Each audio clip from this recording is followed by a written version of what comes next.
I'm telling you, wars are coming. Black power! Black power! Knights of the Ku Klux Klan. That's us, Stallworth brothers. We're on a roll, baby. America first. America first! America first! If I would have known this was a Klan meeting, I wouldn't have taken this mother.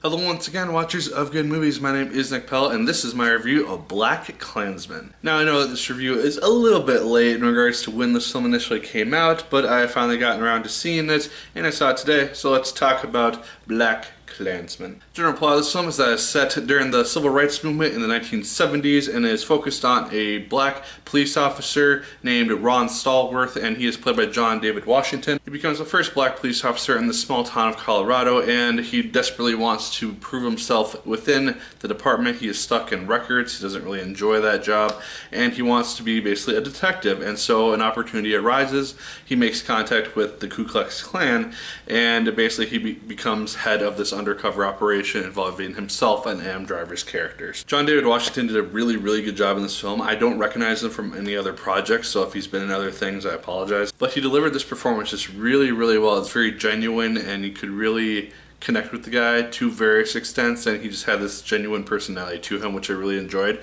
His chemistry with Am Driver was also very fun to see on screen because they played off each other quite nicely, especially towards the beginning when they're just getting to know each other. And as the film goes on and the investigation begins to take flight and begins to give light to some information, you can just see this gradual respect for one another begin to blossom, and it's a really cool thing to see that character progression throughout this film. And I'm not gonna lie, one of the biggest things about this film is that it can be very uncomfortable, especially in this day and age. And primarily it is uncomfortable just through the Ku Klux Klan bits of the film. And while they're very well acted, very good performances all around, just the content that they're talking about and that they're saying, it's just very tough to listen to in this day and age. And just having gone through a bunch of cultural evolutions essentially since this time in the 70s, where you just don't say these things, or it's not very widely accepted. They are kind of tough to listen to, and it's just really surprising and unfortunate that there are still people around in 2018 that actually believe this stuff. Topher Grace plays David Duke, the head and the Grand Wizard of the Ku Klux Klan, and he actually also does a very good job. He has this kind of nonchalant attitude to him. I actually saw an interview with Topher Grace in regards to this film, and it sounded like he just became very depressed after playing this role and having to just dive into this character who just believes these terrible things. You could tell that Grace just gave a really good performance and really just gave it his all in this film, and I really gotta respect him for that. And the actual scheme of this film and the plot has to be mentioned as well, because it's just really awesome and really just surprisingly effective and interesting how well this thing was pulled off. Because we have Ron Stallworth, a black police officer, mimicking a white person on the phone, pretending to be this white character who Am Driver plays in person when he is meeting with the Ku Klux Klan members. And you just see this whole thing begin to develop and grow, and they have to basically remember each other's stories and not basically break their cover. And it's just really interesting to see how far deep they got, and just the various levels of the Klan itself. And that actually leads me to my one main negative about the film, is that we don't really get the traditional biopic-esque ending where we get to see like photos or articles or something of that sort of the actual people who took place and participated in this investigation. That would have been a really cool thing to see. I don't know if they just can't produce those files for like protective reasons, to like not reveal the officers who were involved in this investigation for safety things, but I was just kind of disappointed in that regard.